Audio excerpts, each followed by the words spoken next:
Title: What ticks a ticker up or down? Before you buy a stock, ask one simple question: what actually ticks this ticker up or down? This lesson is for education only. It is not financial advice. A stock does not move higher just because a company is good, and it does not fall just because a company is bad. Most of the time, a stock moves when expectations change. If the market expected good news, and the company only delivers good, the stock may not move much. But if the company beats expectations, raises guidance, expands margins, or strengthens the story, the ticker can move up quickly. Here is the simple StockIQ formula. Ticker movement equals earnings power, times valuation multiple, times market mood. Let's break that down. Earnings power is the business engine. Is revenue growing? Are earnings improving? Are margins expanding? Is free cash flow getting stronger? When earnings power improves more than expected, that can tick a stock up. But when earnings disappoint, margins compress, or guidance weakens, that can tick a stock down. The second piece is valuation. Valuation is what investors are willing to pay for that business engine. The same company can trade at a higher or lower multiple depending on growth, interest rates, risk, and investor confidence.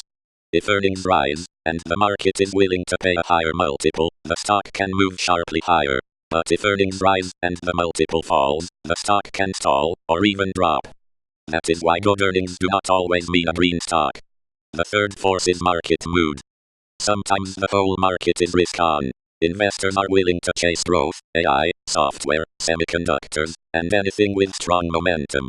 Other times, the market becomes defensive.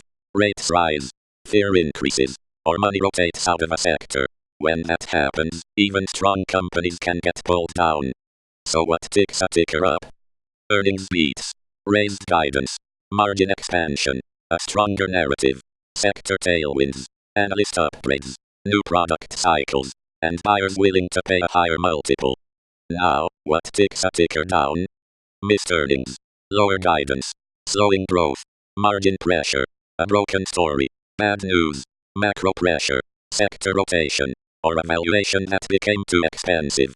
Let's make this practical.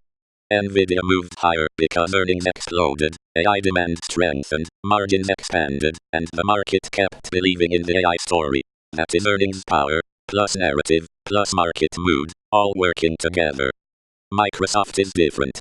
Microsoft is more of a durable compounder. Recurring revenue, cloud growth, strong margins, and AI optionality help support long-term expectations. A compounder can move through volatility if the thesis stays intact. DRAM is different again. Memory and semiconductor cycles can move sharply with pricing cycles. When the cycle turns up, a DRAM-related ticker can rise quickly. But when the cycle weakens, it can also reverse quickly. That is why cyclical positions need exit discipline before entry. So before buying any ticker, ask two questions. What could tick this up? And what could tick this down? If you can only answer the upside question, you may just be buying a story. But if you can answer both, you are starting to think like an investor. The goal of StockIQ is not to predict every move perfectly. The goal is to separate the forces: business results, valuation, narrative, macro, news, and risk. Know the engine. Know the downside trigger. Know what would prove you wrong. Then decide whether the ticker fits your own research process.